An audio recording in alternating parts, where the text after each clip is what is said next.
Hi friends, இன்னைக்கு vagina அப்படின்ற வார்த்தைக்கு தமிழ் என்ன சொல்லுவாங்கன்னு பார்க்கலாம்.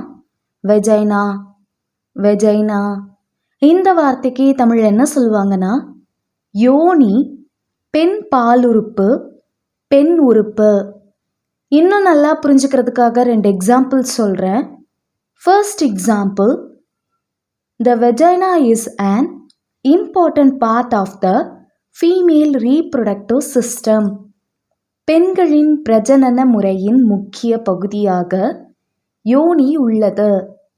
Second example, vaginal health is crucial for overall wellbeing. யோனியின் ஆரோக்கியம் மொத்த நலனுக்கு முக்கியமானது. இன்னொரு வீடியோவில் வேற ஒரு ஆங்கில வார்த்தைக்கு தமிழ் என்ன சொல்லுவாங்கன்னு பார்க்கலாம். அது வரைக்கும் பை.